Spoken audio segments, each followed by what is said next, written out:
I bring that up because a lot of people think that, you know, it's a life of sacrifice. It's a life of sacrifice, and it's not a life of thriving. No, there's beauty. There is I joy. think it's There's the other way around. qualities. I think it's the other way around. I think my quality of life, if I gave up the life that I'm living to go and work an office job in the city, that would be my version of a life of sacrifice. I would be sacrificing clean water. I'd be sacrificing clean food. I'd be sacrificing the community that I'm a part of. I'd be sacrificing the ability to walk from my teacher's house to my house and end up at my house with a basket full of fruit and food. I'd be sacrificing luxuries, life's luxuries. I'd be stuck in a little concrete box, getting in a little steel box, ferrying myself to another concrete box to sit on a screen all day to come back. I'm not into that. That doesn't sound fulfilling. That doesn't sound fun. That sounds like a sacrifice. Hey everyone, Caleb Hanshaw with the Finding Home Podcast. I'm outside at our farm in Mingo County, West Virginia. I'm so excited about this guest we're having today. I'm having my good friend Sam Parker-Davies from Zaytuna Farm in Australia.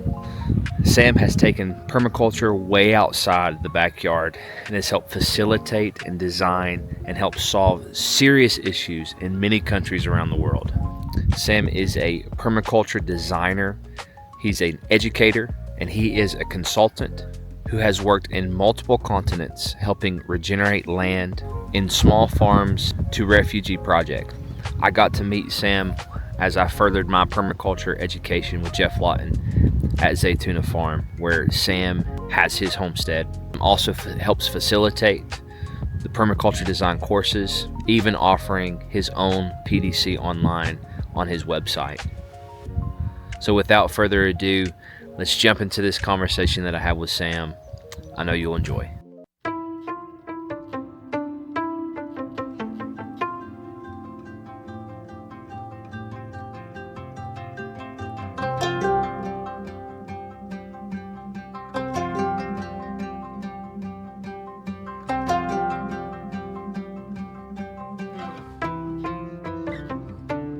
So you just one-upped me on the background. This isn't fair.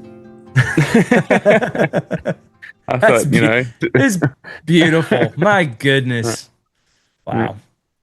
Well, Sam, I appreciate you coming on. I value you more than you know. Just the chances we get to talk and connect. You've really helped me as a designer, as a permaculturalist, especially where I live. Not a lot of people know about permaculture or what it is. They connect it to, gardening or something like that. And it's a good first step, just to get them thinking about, systems thinking. But I'd like to start off this conversation with a boring way for me to ask you is, how do you define permaculture? And I don't want to give you the boring question. I would like for you to connect it to a story of, like for me, when I discovered permaculture, it was a very foreign concept, but something about it drew me in to really develop kind of my own definition. I mean, you look at the definition on Wikipedia or in the dictionary, it's kind of boring. I mean, it's true what they say, but it doesn't connect us like philosophically or anything like that. So my first question to you is, how did you discover permaculture and what does it mean? How can you define it attached to, an actual experience? So I'll start with the definition just because I think it carries weight. And I mean, I think how we define something when it's as, I guess, broad and complicated as permaculture is really relevant to what drives us at that time, why we're involved in it. And I think for me, the biggest thing about permaculture, the biggest thing that permaculture does is it's a shift from humanity destroying the earth to humanity regenerating the earth.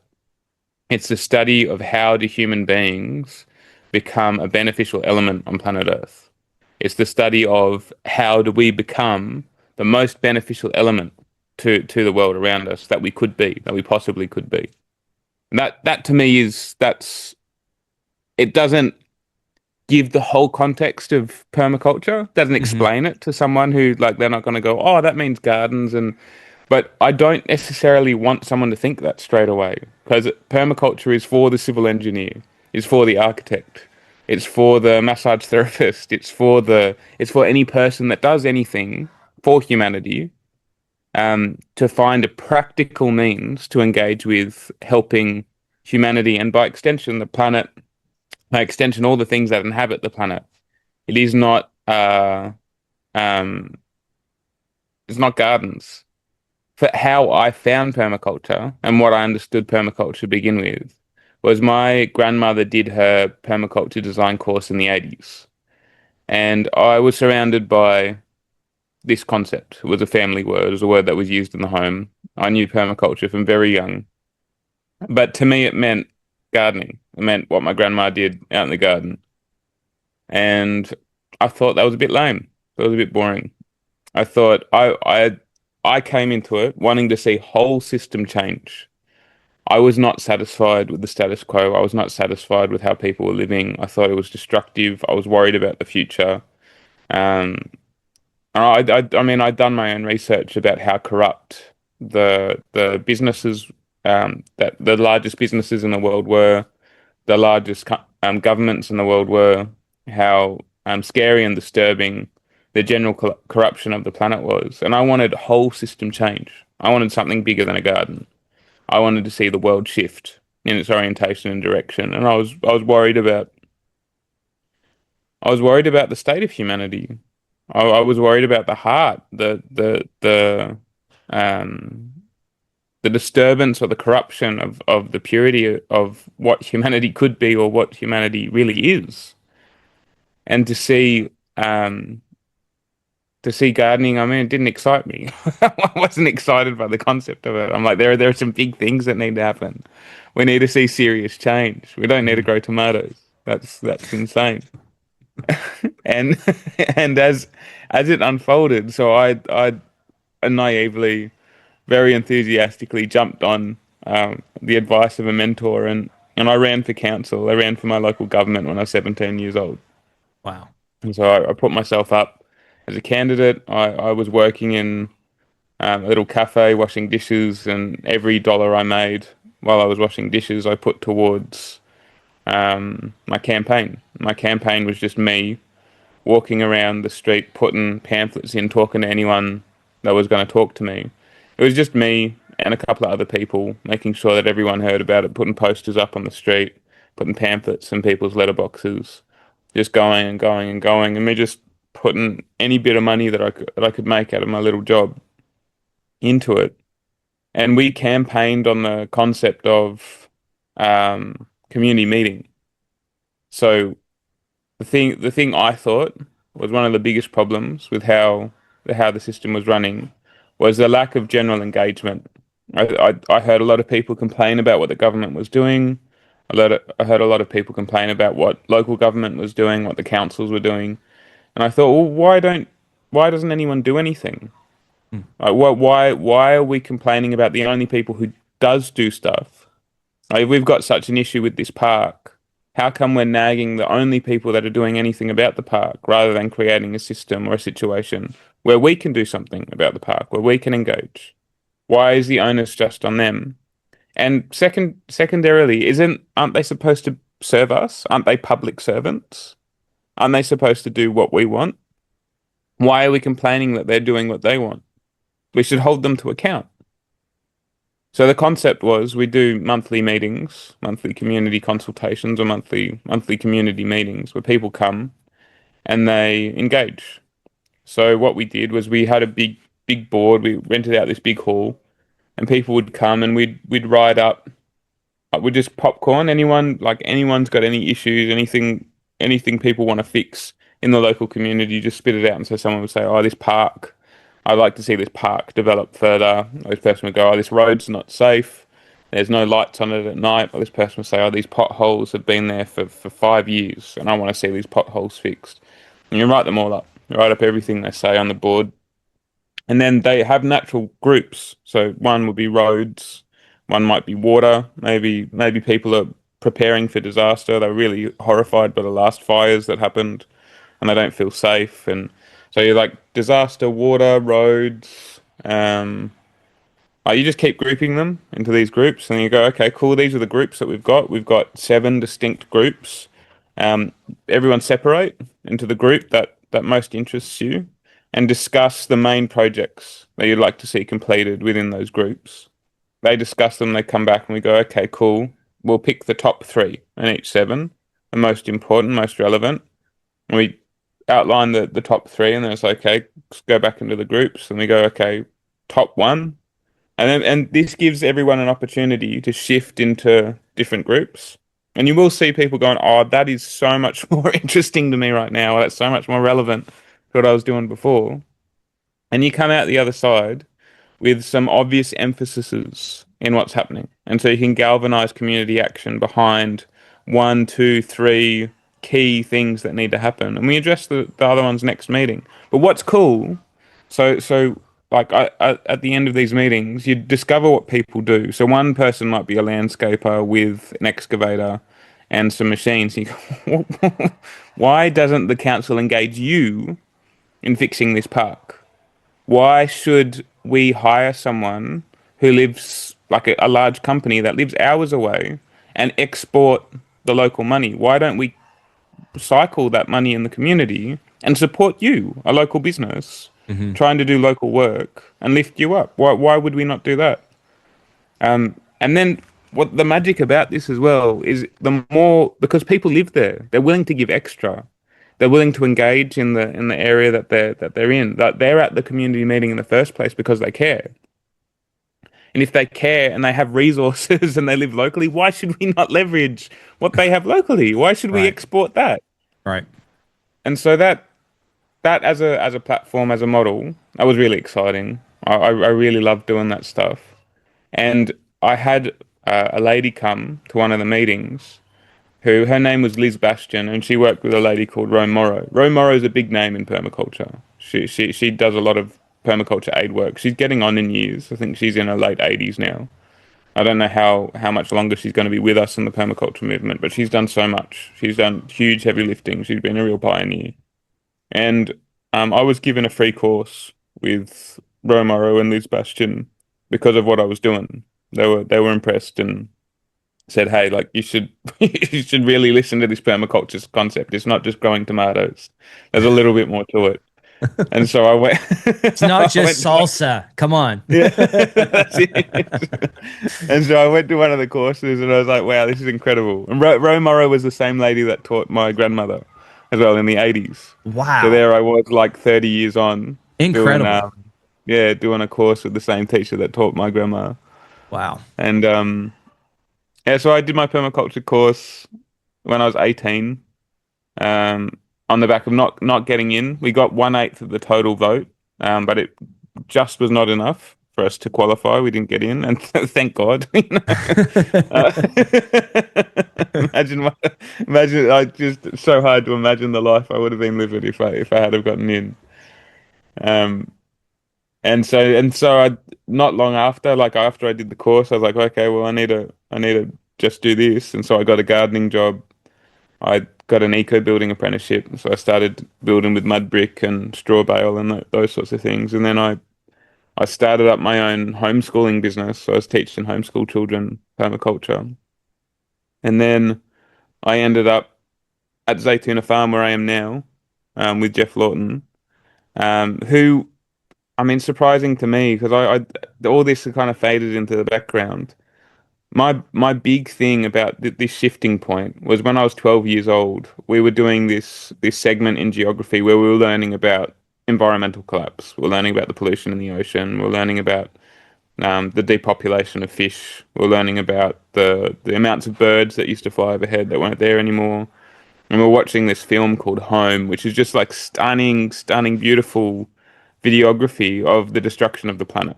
It's really full on thing to watch. And so I'm 12 years old, sitting through this in high school, just getting very suicidal, very sad, very Yeah. depressed. Wow. Yeah. And then what blew my mind about this, and this must be such a common thing for young people that get this information, is the next subject, like the next thing we focus on. We did that module. Module's done. Okay, ancient China. Now we're going to study ancient China. It's like, Are we not going to address that?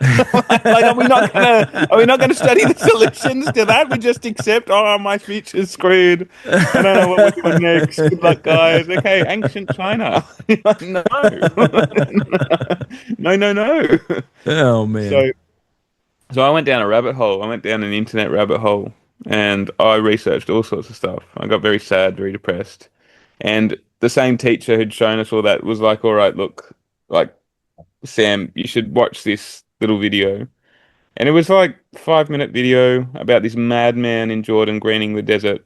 And it just made me realize that there Gosh, were solutions. that video, it got Yeah, that me. video. That It's video. it's wild, hey. You do you know the story of that video? No, I just It's know that it heavily because I'm sitting in West Virginia wondering why I live mm, there, and we have all these strip mines, and I'm trying to figure out why am I here? Like why?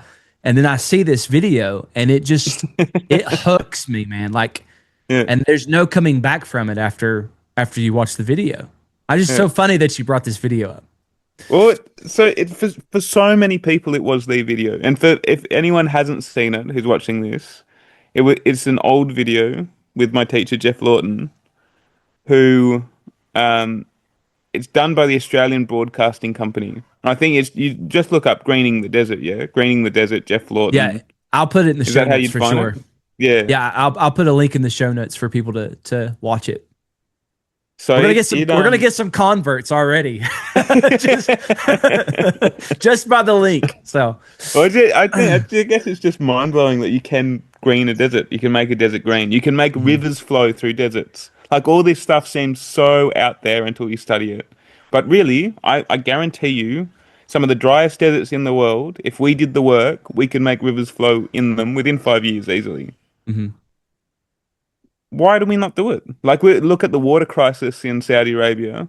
Look at the stuff that's happening in the Middle East, or this insecurity because if they hit the desalination plants, the country's got no water. It's like we could make rivers flow.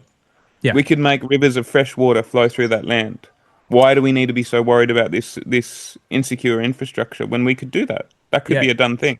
It was so interesting because I remember that was one of the a pivoting moment for me personally because I came to Zaytuna just to be a better designer with what Mm, I did in my job. And then there was a particular session that you were teaching, and then you were talking about system changes and mm, how there were so many there were so many injustices in terms mm, of what's happening in the world that permaculture was much more than being a better designer, but we could actually help change the world. And I remember breaking down in that class, like crying. mm, And I'm mm. trying to hold it together. And that was the marking point where, okay, this is a lot more than just trying to be good at a job.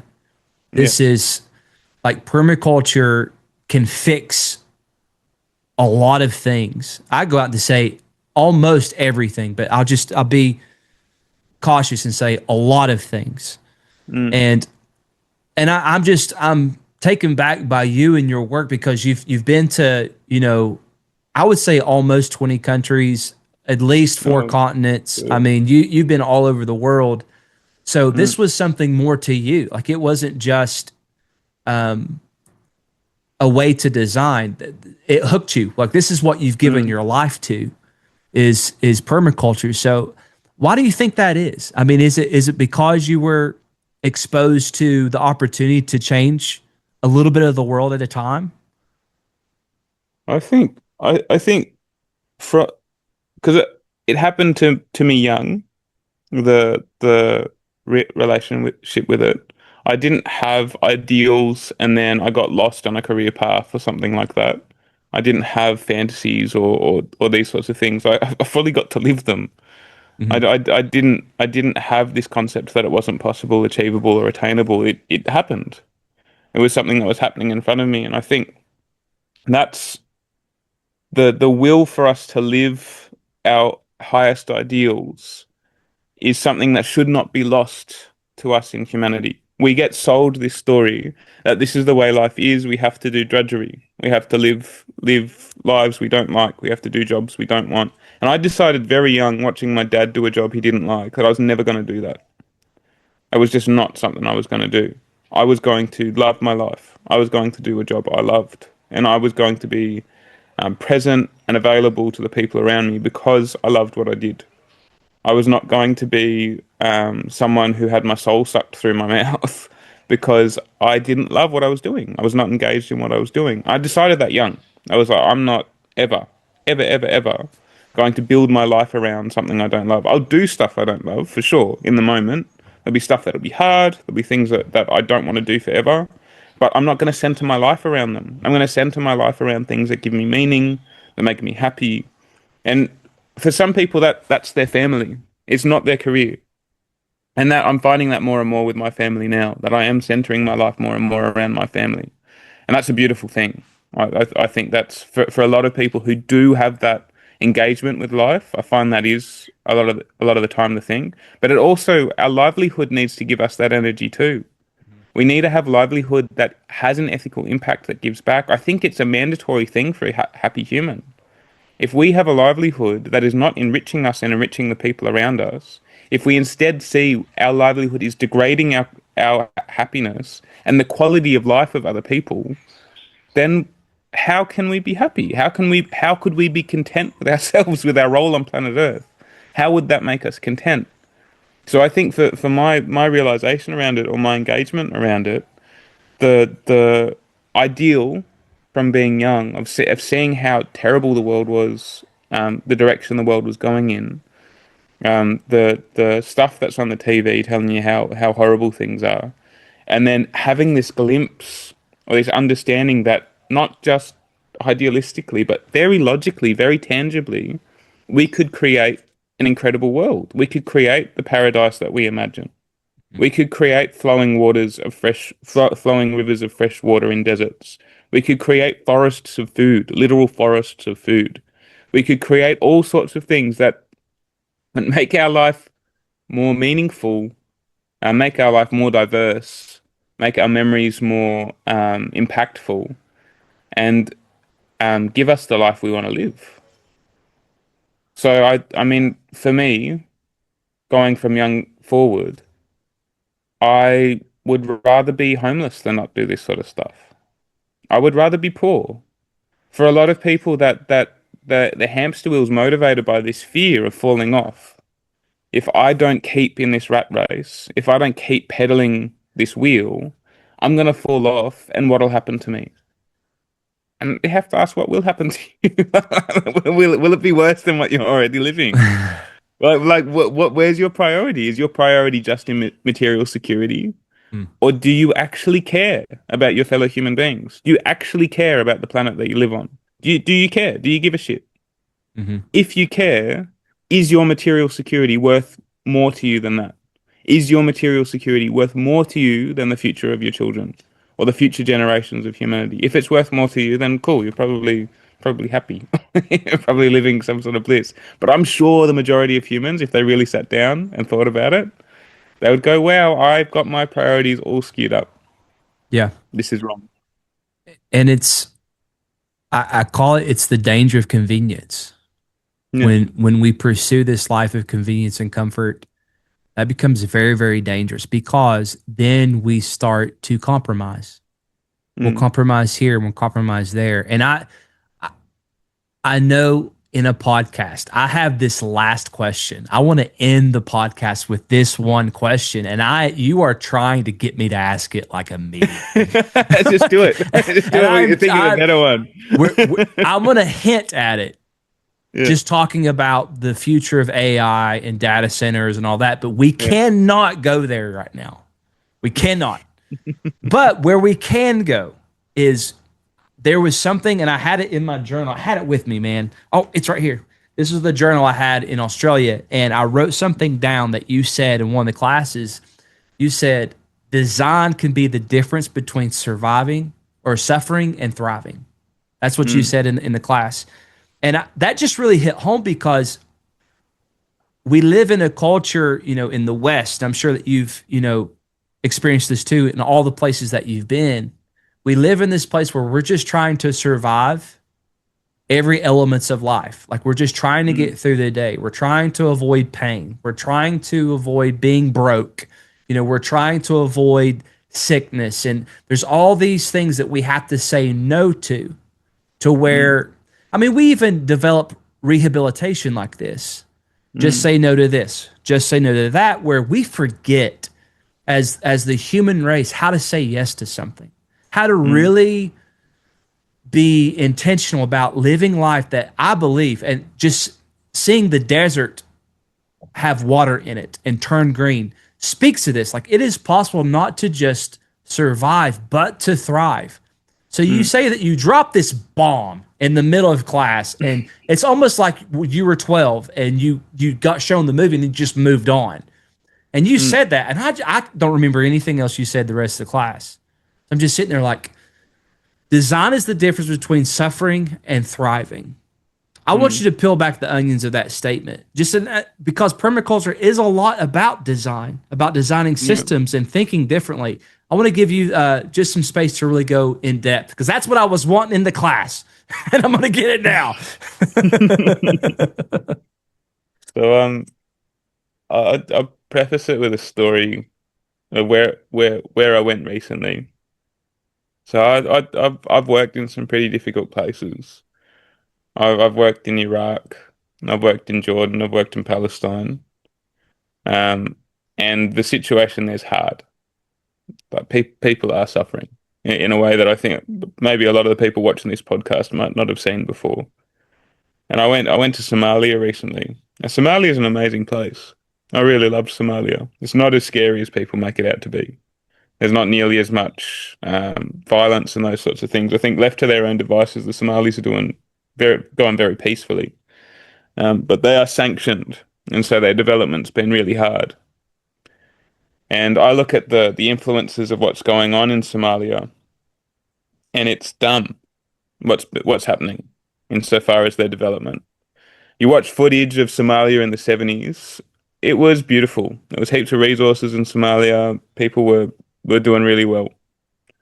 And sanctions happened, bombing happened, all sorts of turmoil and nasty things happened.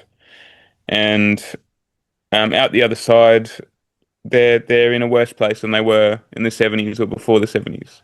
They're a very primitive people still, a lot of places in Somalia. You go, there's people living in grass huts in the middle of the desert.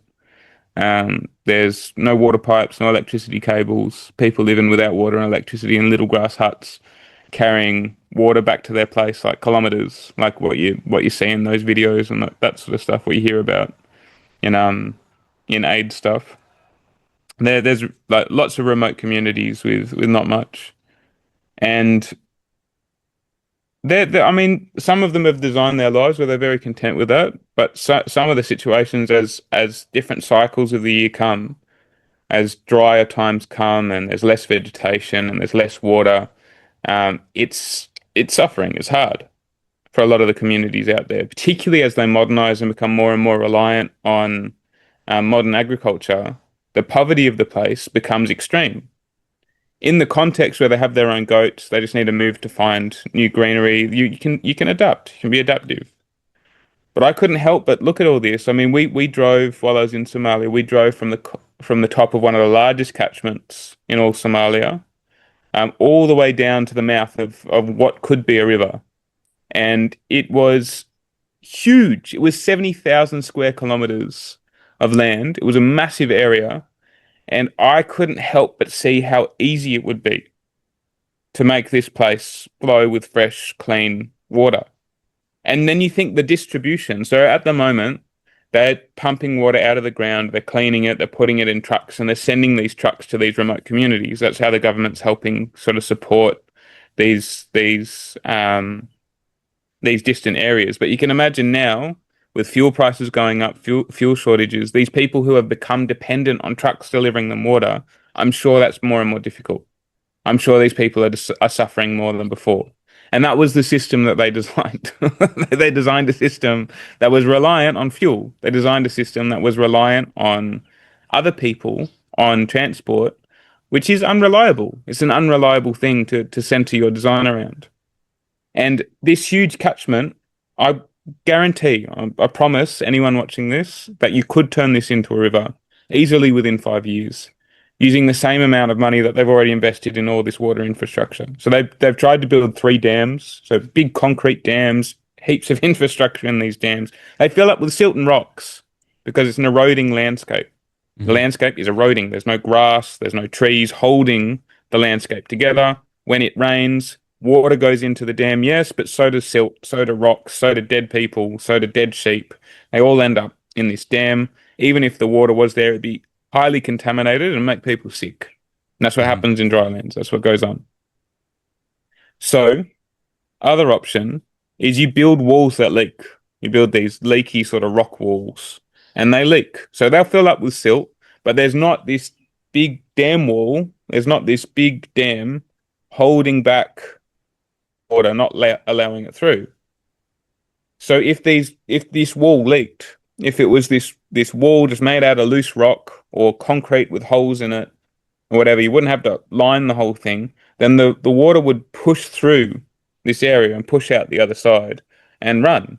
Because of the surface area of all the silt and rocks, it would go a lot slower. It wouldn't just pass through and be finished. The water would come in, would slow down, and for 2 months, this wall would be weeping water. If we did 12 of this, it would be weeping water for 2 years. If we did 36 of these, if we did 100 of these, you can imagine quite a healthy flowing river flowing all year round with no trucks, no pipes, delivering that water all over that area of Somalia. That is the opportunity to thrive. That is an opportunity right there for people all through this desert, all these remote people, to thrive where they are, to have water delivered to their doorstep by gravity. We went and met with the Minister for Water for the whole of Puntland, this area in Somalia that were working. They were the minister, the top boss. They have a ministry for water in Somalia. And their deal, their thing, was they wanted to do a desalination plant. They had funding proposal for a desalination plant.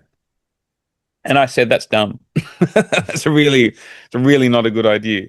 I mean, we can see now why, in that context, I think the common person can see why desalination plant's not a great idea because of threats to water infrastructure. If a desalination plant gets bombed, you're offline, you're gone.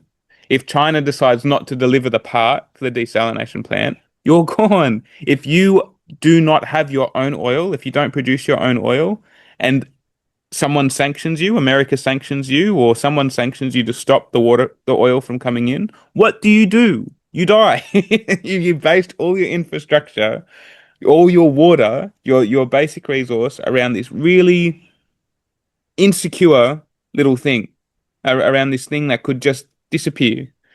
And you've based all life in your country around that. How could that not be seen as a bad idea? We can design systems using natural law, using natural principles that deliver water to your door for very cheap. You don't need pipes. You don't need petrol pumps. You don't need all this infrastructure that's very vulnerable and very expensive. You can maintain walls of rock. You can put a rock in a place, maintain walls of rock and silt, and deliver water to your doorstep. It's very cheap to replace a rock. There are rocks everywhere in Somalia. It's a landscape of rock. It's not difficult. Replacing a whole desalination plant with all the parts and components that it's made from is very hard. Even part of it, to replace part of it, is very difficult. Why would we base the most important things in our society around things that are so fragile and so fleeting? Around things that have a life. Steel corrodes, concrete collapses. Like these are things that we have to keep supplying or keep importing. It's fine to use, it's great to use, it's awesome to use, but why would we base the most important things of our society around things that aren't going to last?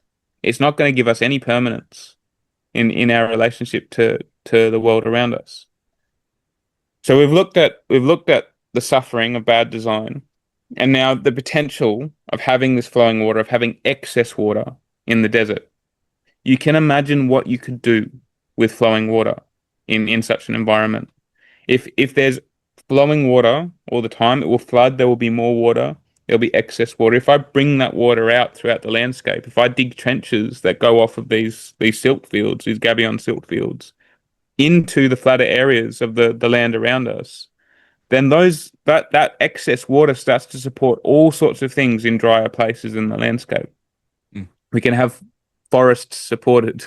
We can have herds of all sorts of different animals supported. We can have a richer and richer environment that makes life easier and easier to live in. We start to value these things when we understand how important these resources are. Living on this farm, living on a permaculture farm, there is, during COVID, food shortages, lockdowns, all those sorts of things, life didn't change here. I ate the same food I ate before. The quality of the food didn't change. The quality of my life didn't change. I was happy relating to people, being with people in quite a beautiful setting and quite an amazing environment. People in the city were losing themselves. They were having a really difficult time of it. It was really hard. We're robust in the face of disaster. We have a higher quality of life, higher quality of health, higher quality of food than most people. And it's an open invitation to anyone, anyone who wants to do it, anyone who wants to start it. We design this, we do this. This is something we can give any person on planet Earth. We can put in these things. We have forests of food. We have self-sufficient gardens. We have so much more than that too. For our leisure, right now, I'm building a sauna out of bamboo. I'm building a sauna out of bamboo and rocks. I'm putting in a little fireplace right over my natural swimming pool. So I've got this huge dam that I'm converting into a natural swimming pool. I've lined it with geotextile fabric. I'm putting rocks all the way through it. I'm gonna filter it with plants. I've got a waterfall coming down next to my sauna. And I could bury inside my plant cleaning system a little jacuzzi. But I'm just saying it can be a very luxurious, very beautiful life. It doesn't have to be this idea of, I'm living in the mud, eating the carrots I grew, like that, those sorts of things. It can be very sophisticated, complex, beautiful life. Hey guys, Caleb with the Wild Country.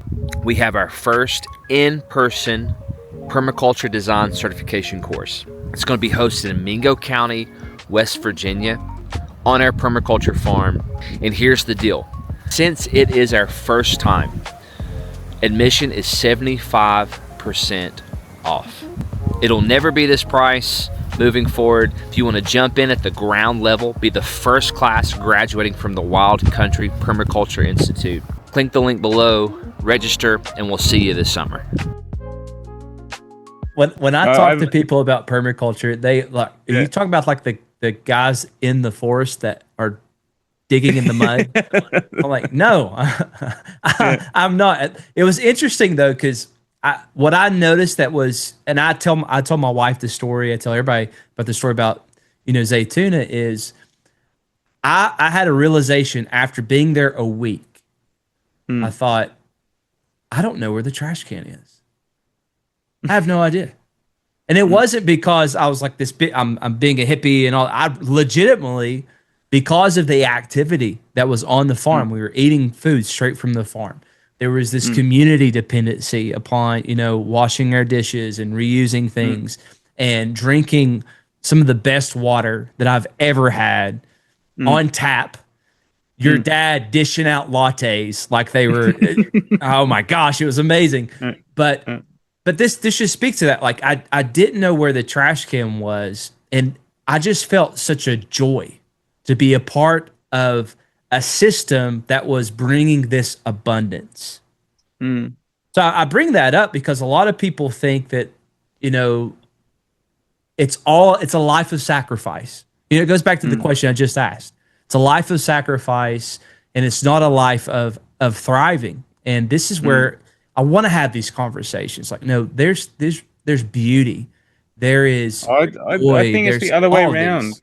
I think it's the other way around. I think my quality of life, if I gave up the life that I'm living to go and work an office job in the city, that would be my version of a life of sacrifice.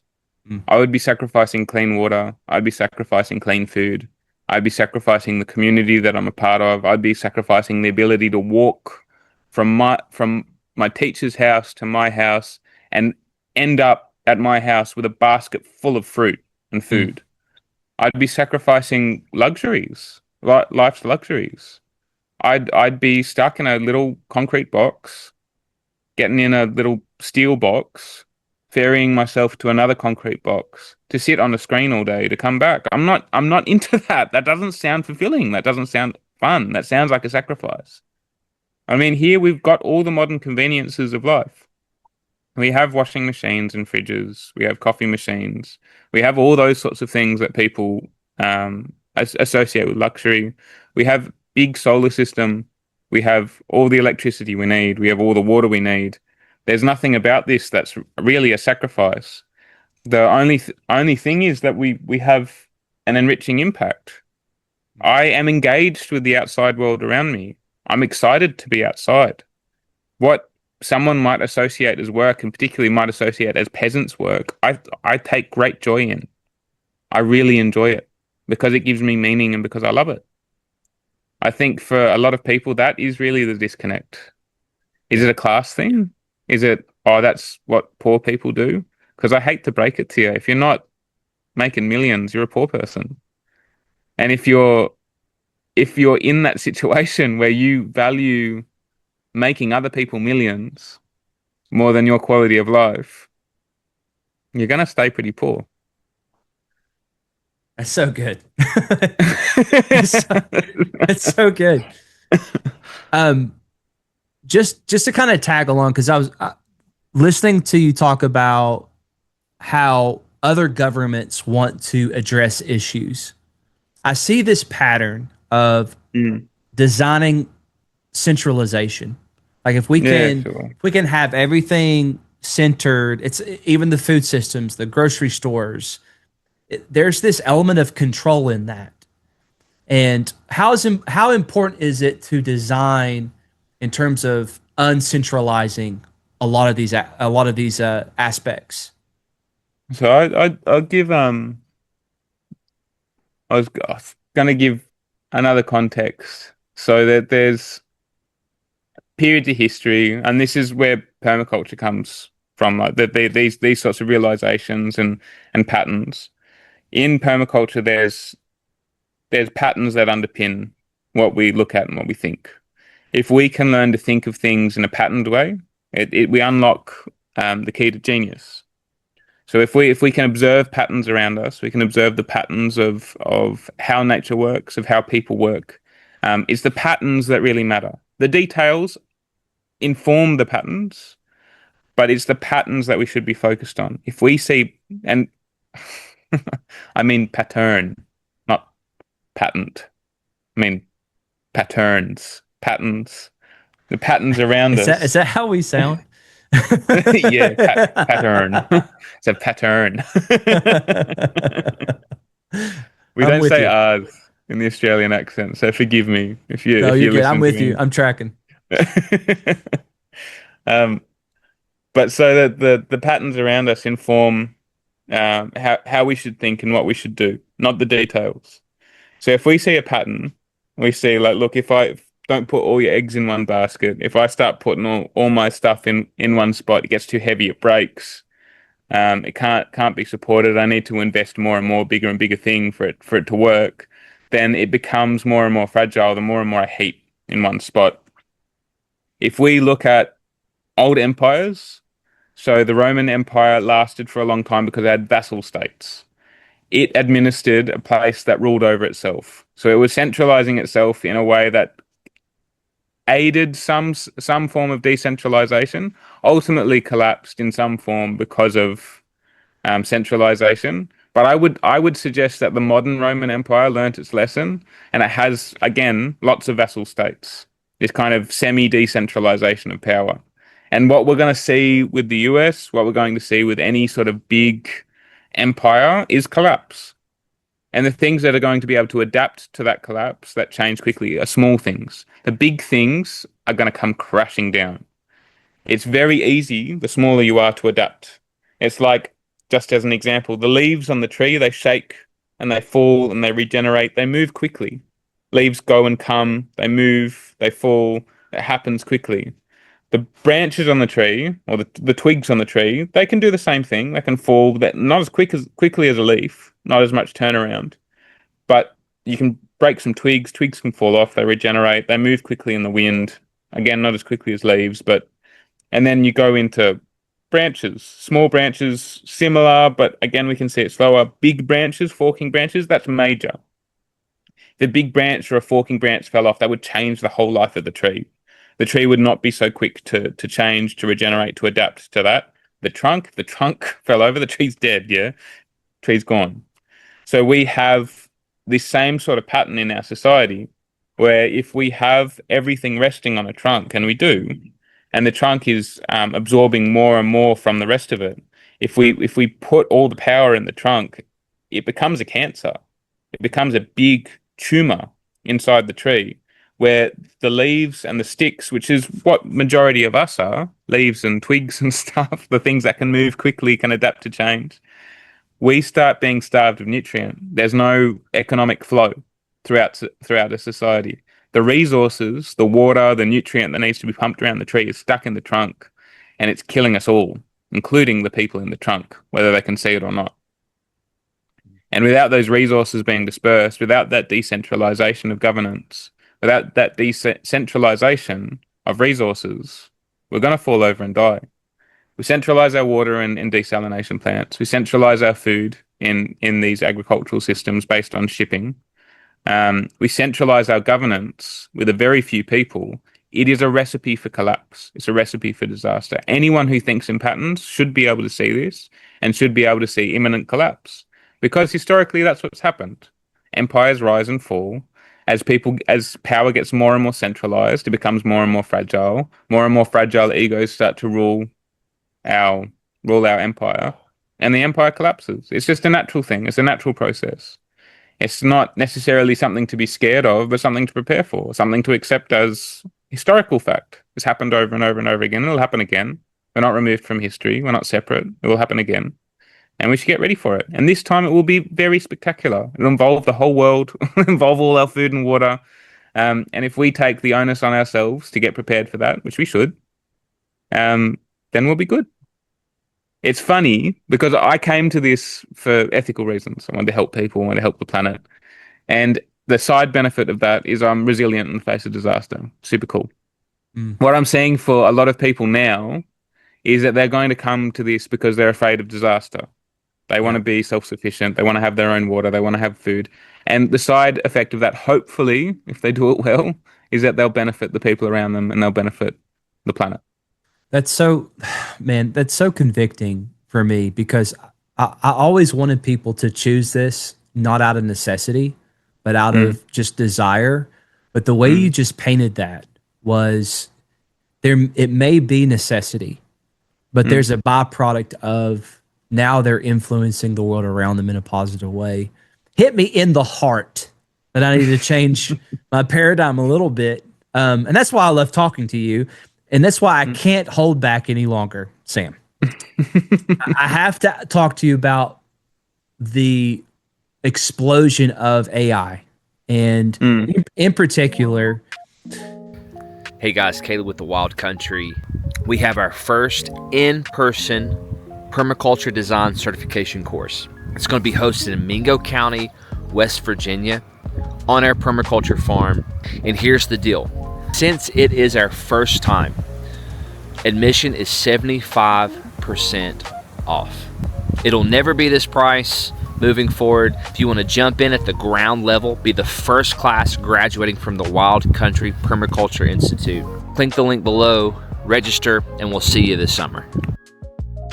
About the explosion of AI, and in particular in West Virginia, where I live, sure, the governor has made it very clear that if you want to build a data center, we will remove all of the red tape. Like, we are open for business. Number one, it goes back to what you were saying. You know, when you ran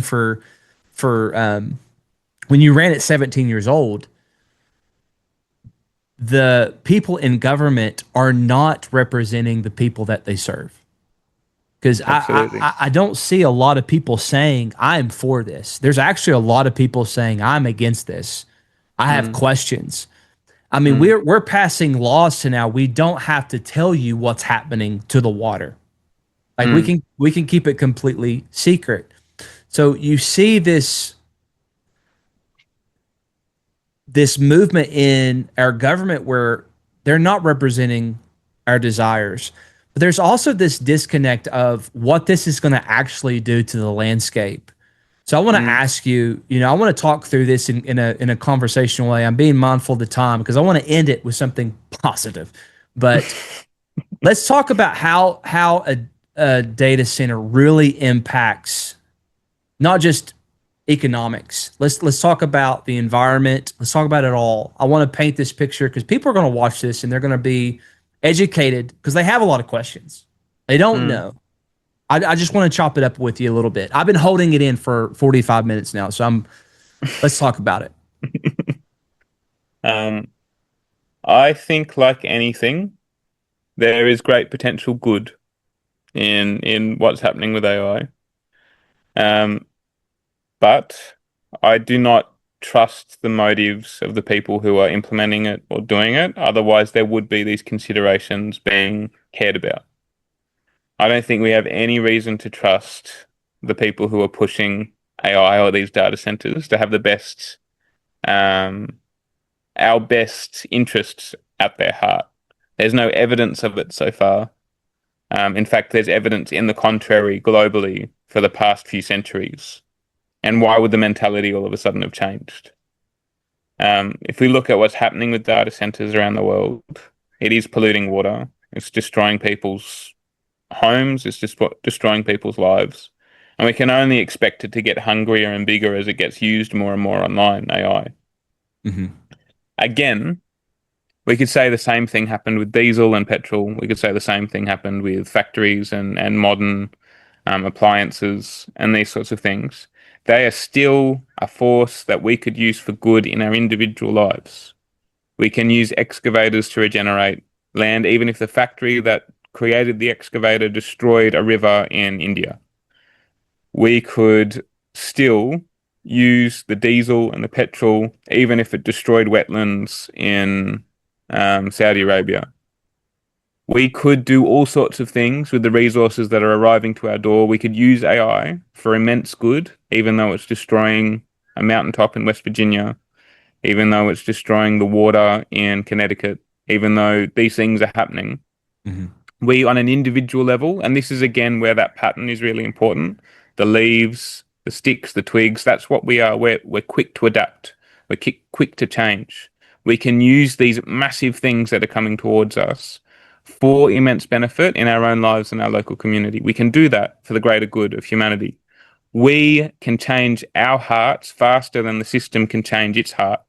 The system is based around greed, it's based around extraction, and it does not care about you. It doesn't care about us. But us individually, even if we have selfish motives sometimes, even if we're not the best of people sometimes, our hearts can change so much faster than that system ever could. And that is where the power lies. If we want to see these things used for good, we can do that. That can be done. I can buy a farm. I can buy land and enrich it. I can work towards that goal. I can mobilize people around me. We can do things individually to create a better world.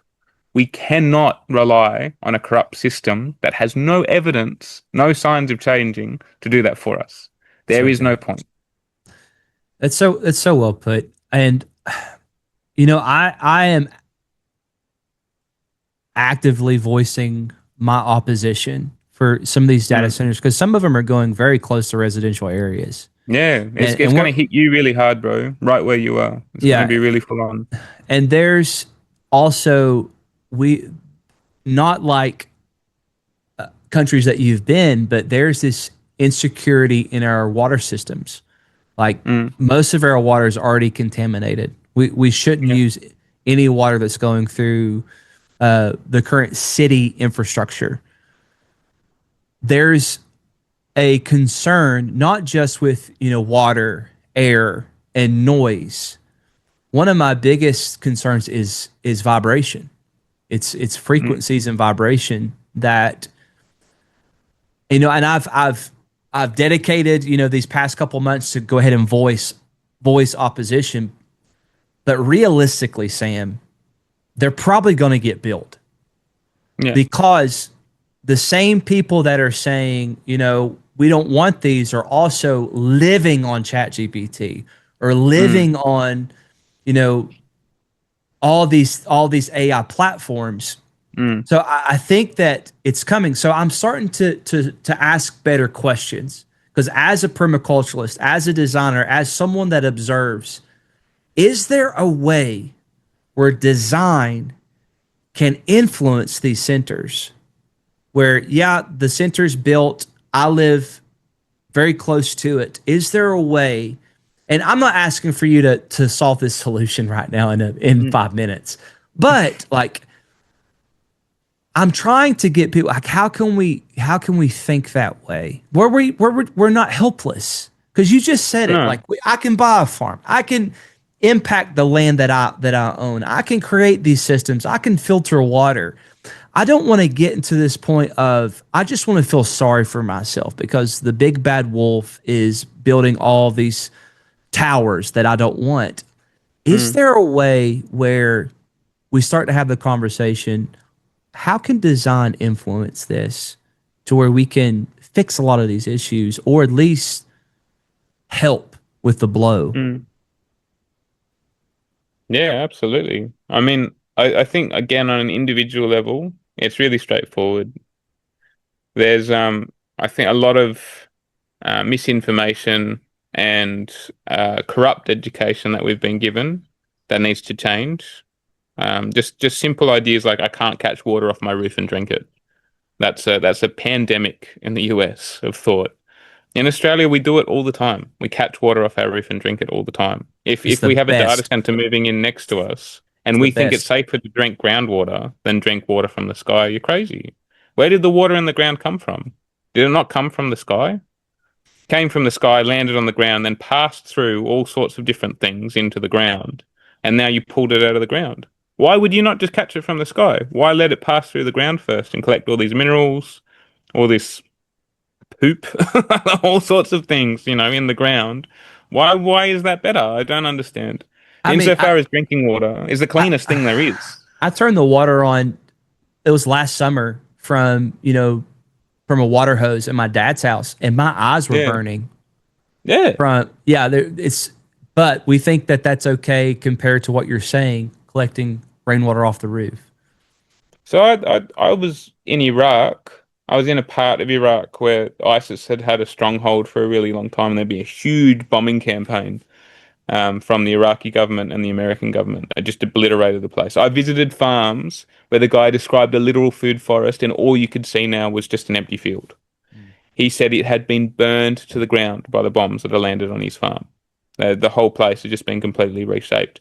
And the place where I was, their septic system just went into the ground. All their poo or everything just went into the ground. And that was the only water they had. They weren't catching water. And so the water that came out of the tap smelled like raw sewage. That was it. You weren't going to drink it. It was raw sewage. It's just smelt like raw sewage. I was brought over there to consult on this big sewage pond. It was like this big, like all these houses around with like fresh like lake views, these lake views of this pond, and it was just a sewer pond. It was just a bright green sewer pond. It was disgusting. It stank, Wow. and it was 50 degrees, Wow. man. It was 50 degrees centigrade. I don't know what that is Fahrenheit, but it's halfway to boiling. It's Yeah. halfway from freezing to boiling. It's this whatever that number is, and it was I mean, kids were dying of cholera, dying of all sorts of stuff. You don't have poop in water in that heat and not have people die. That's just not how it works. Um, so insofar as like contaminated water, I'm looking at that and there's roofs everywhere. There's roofs everywhere. Why would you not catch water out of the sky and drink that? Just what else? Why would you not? If you're near a data center, if you're near those sorts of things, those are the sorts of things that you need to start thinking about. How do I do that for myself? How do I do that for the people I love? if I'm worried about the poisons in my food, and we should be, we should be very worried about the poison in our food, then why don't I look at growing my own food? These solutions are very clear. We can protest a data center. We can protest water contamination. We can protest all these things. But if we do not have valuable solutions to that problem, what's the point of our protest? So good. It's true. If we don't have a solution to the thing that we're protesting, what's the point of protesting it? If we don't have something that we can implement and do, why are we saying it's a problem? If these data centers are causing a threat to us, if we do not have alternatives for how we're going to source our resources, then we're setting ourselves up for a huge problem.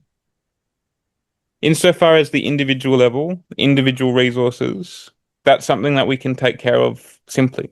That's something we can do. We can do those things. Insofar as doing it for a larger community, that's something a larger community can then enact. Insofar as then decoupling our dependence on government, on big companies, on these sorts of things, that's, as a byproduct, something that would happen. Mm. If we put our resource dependence on large companies and on government, if we put our economy, the very fact that we can put food in our mouths, that we even have a roof over our head, on large companies and government, we'll be dependent on them for the rest of our lives. If they want to put a data center in, we can't question it, because we've put everything we need in their hands. If we take responsibility for our lives, we don't need them anymore. We have every right to fight them. We have every right to demand that they stop. But we need to take responsibility for our lives, for the resources of what we need. And so I think, insofar as what the individual can do, who's watching this or listening to this, it is about taking responsibility for yourself and your future, for for the generations that will follow you, and for yourself now. If you do not take responsibility for your life and for the lives of your children and your grandchildren and those sorts of things, there's nothing that you can do about it. If you don't take responsibility, if you take responsibility, if you decide it is my obligation to act and I must do this, then do it. Let's act. Let's act right now, and let's make a difference. Let's make a big change. So Yeah. I think water first, and everything else second. Yeah. And I think I have one more question. We're out of time, but it goes back to talking about the difference between suffering and thriving. Mm. And I would even add in surviving. I think people are so used to living in fight or flight, and they're so used to just trying to survive. Fear is a huge motivator. So there's always this vocalization of, I'm against this, I'm against that, I'm against this. And there's not this courage to have to say, okay, I can no longer use my fear or my mode of surviving as a crutch. I need to have the courage to start having ideas and start doing, like you said, because it's a completely different way of living. You're exiting out of just surviving into this realm of creating, into this realm of a life full of joy, a life that you're in control of. So, last question, and then I'll remind people how they can get in touch with you and follow your work. Let's say someone has zero background in this, and they're listening to this podcast because maybe it has data center in the title, and they just want to learn more about it. And then they listen to you talk, and they see the background that you're in. Like, man, I really want that. What do you think the first one or two steps are for these people? I think get enrolled in a course. There's so much information online. I'm offering online courses now for that reason. People can go to my website, go to samparkerdavies.com. I've got an online course on there right now, and I'm doing it pretty cheap. And there's lots of other teachers doing the same thing. Lots of other teachers offering that opportunity. We are in a situation now where we have the resources we have. We won't have them forever. We just won't. It's not possible. And we should use the resources we have right now to build the life we want to live. And we shouldn't compromise on that. If we have access to the internet, we should use the internet. If we have access to diesel, we should use diesel. If we have access to concrete, we should use concrete for the aim of making a beautiful life, and a permanent world to live in.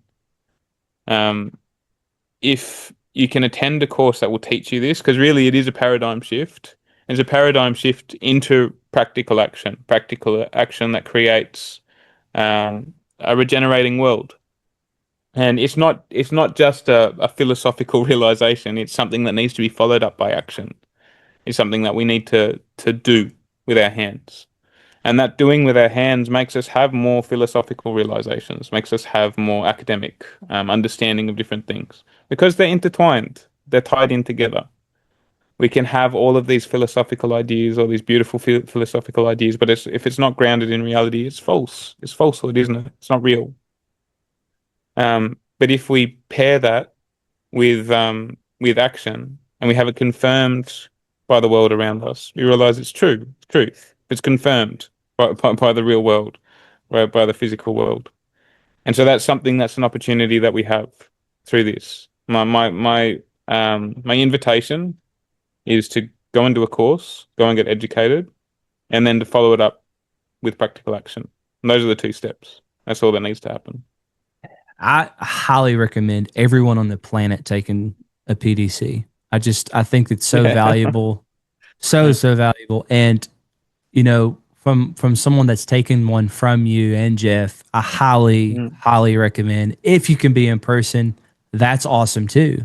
But now that we do have an online version, and I know a guy that's doing his first one. I'm teaching my first one in August of this year. That's awesome, Caleb. If you're in West Virginia, come on. Yeah. And we're working on, talking Sam into doing some courses maybe online for our people, but I'll have to twist your arm a little bit on that one, I think. I'm very happy to do some sessions online. Definitely do that for you. Awesome. Yeah. Well, Sam, people can follow you on the website, samparker-davies.com. And then you do have a YouTube channel. You don't have a lot of videos on there, but they're good. I think they're good. Yeah, it's happening. It's growing. We're doing a podcast at the moment with Jeff. I've been following along with that as well. Yeah. That's probably the most online content that I'm generating at all at the moment, is that. So people just need to get to know you. They need to reach out. They need to connect. That's what they need to do. Sam, thank you so much for jumping on the podcast. This is going to help. It helped me just listening to you talk and break things down. Is that Jeff behind you? Yeah, it is. Yeah. Well, we'll let you go. I know you're just starting the day there. We're getting ready to end ours here. So, but anyway, Sam, I'm gonna thank you again, and for those that are watching, thank you for jumping on board. We'll see you next time. Have a good one.